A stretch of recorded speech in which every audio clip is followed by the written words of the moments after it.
Hello, this is a video about the versions of One Deck Dungeon. One Deck Dungeon is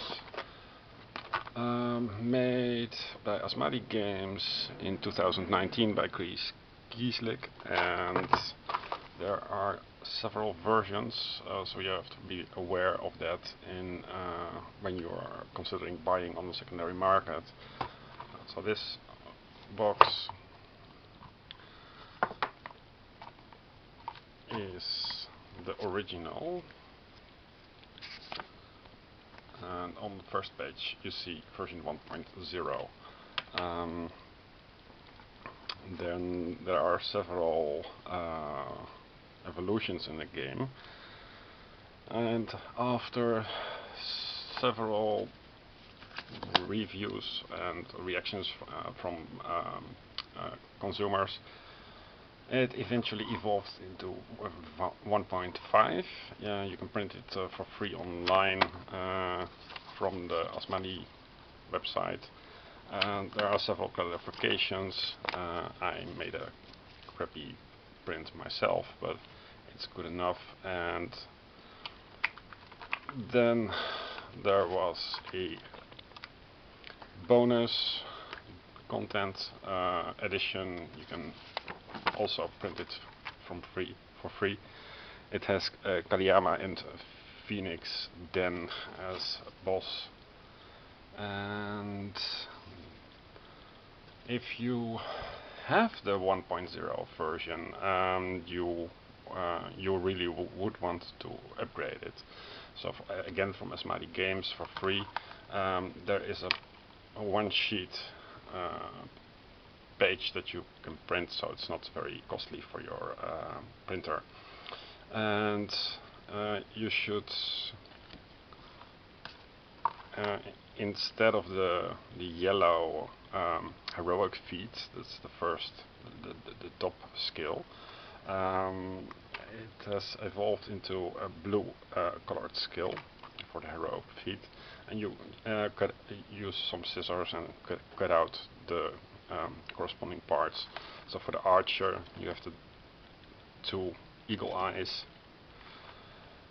The thing is, because against the boss monsters of the dungeon you cannot use the heroic feat, so it's a color upgrade. Plus the archer was too weak, so it's really recommended to upgrade the archer at least. Kaliyana is a card that you can print. I printed it myself, as you can see. The modern version also has whimsicality in blue. It's again a heroic feat. The problem with upgrading your cards is that you can't really shuffle them, because there's always this little, you can't see it on the camera, but it's just slightly thicker. But the good part is that the hero cards, you don't shuffle them, you select them. So this one is the old paladin, which should be blue. And before you think, oh, what a crappy version I have, everything is wrong, that's not true. 30 of the dungeon cards, there are several playthroughs of One Deck Dungeon, so there's enough of it. I'm not going to explain the rules once again, but out of these cards, they always come into pairs with the monster, and every version of the monster has a different skill, and there are two versions of each skill, so it's a little bit randomized over the cards. Most of these cards, 30 to be exact, out of the 44, are identical. They have not been changed from 1.0 to 1.8 as it is current. They were good enough, but some need to be changed. For example, the BR traps. this was unclear instruction, so I glued over it the correct version. So it's a fantastic game. And many people complain about the randomize, and in the cards you can get really strong cards in the, as your first doors. You can get unlucky because of the dice. I haven't seen that much of a problem. The lich has been changed considerably. This is one of the bosses, as you can see from the boss icon. This ability and these boxes have been changed. As you can see, it's not really perfect. Again, this is not a problem. This is also, I upgraded these as well. I think you can see them. So it's perfectly workable because you place the boss in front of the turn reference. So as you uncover it and then change, that is not a problem. You could also use Scotch tape, for example. The Minotaur has also been changed. These boxes were different. I glued over it. It's also changed. The Hydra is unchanged, so you can play the Hydra as it was. The Phoenix is a card that you can simply print and build. It's the actual latest version.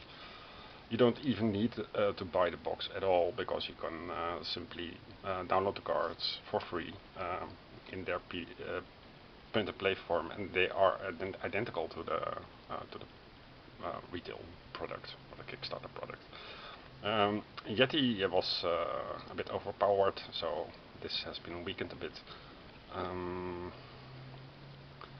Yeah, well, freezing winds, brutal strength is also changed.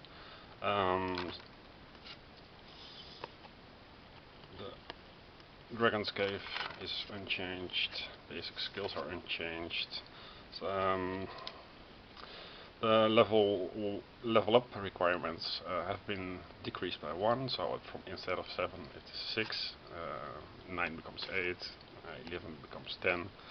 It's not much of a problem if you play the old way, because you have plenty of opportunity to level up.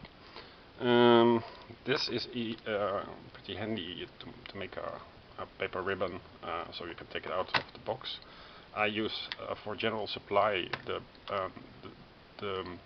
box itself, and a quality of life upgrade as well is to use felt. It's very cheap.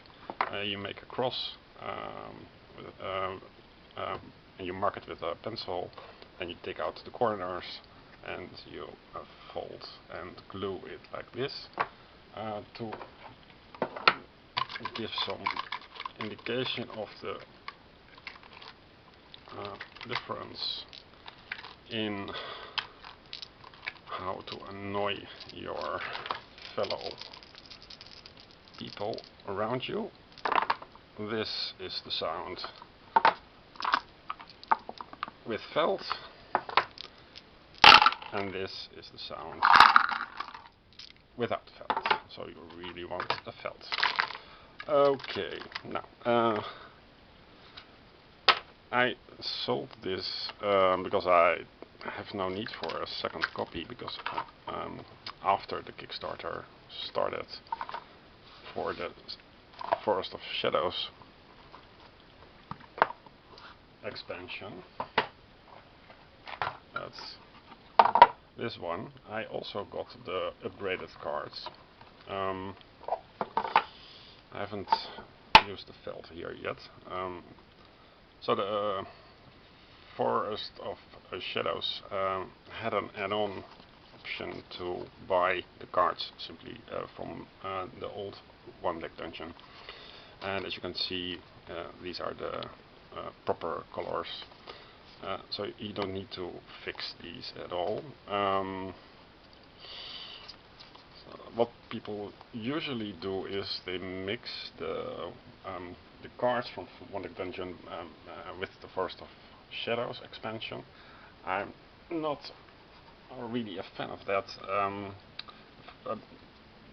The reason was that Forest of Shadows or one deck dungeon is not enough variation. I find it varied enough. Now, the whole point of this game, what many people fail to realize, is it doesn't matter that you, if you die or if you have bad luck. The whole point is that you cross off the unlockables, like in modern games, roguelite games, like Slay the Spire. So you can tick off these boxes and unlock certain abilities. You can't use awareness and aggression abilities at the same time. It's always one basic and one of the four. But it would be nice to have for all the heroes a complete unlock. That will take you quite a while.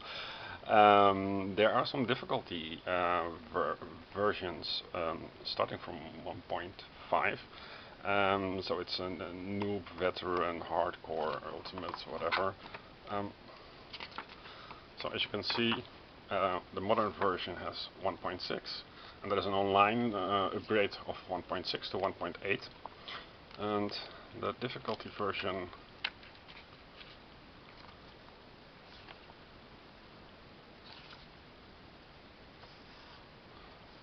so this discusses, of course, the mixing sets, but the difficulty version is 4-player rules, campaign rules here.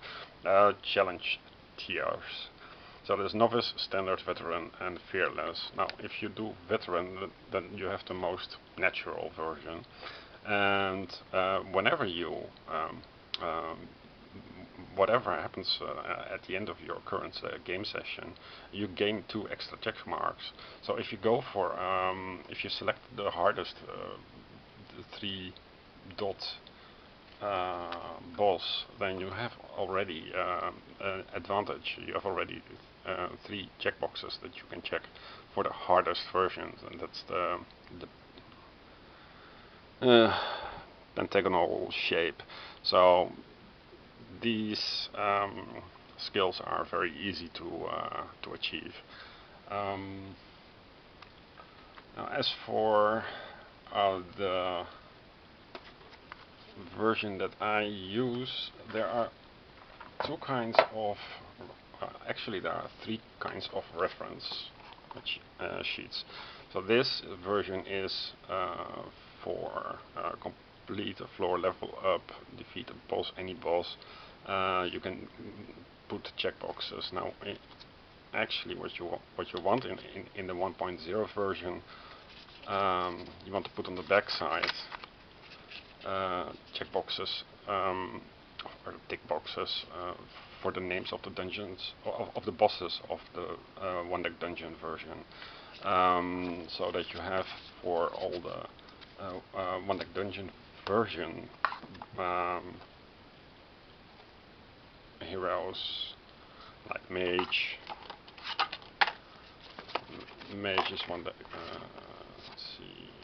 Warden is Forest of Shadows, Druid is Forest of Shadow, Slayer Forest of Shadow, Hunter Forest of Shadow, Alchemist Forest of Shadow. Kaliana is grey area because it was already released as the add-on for one deck dungeon.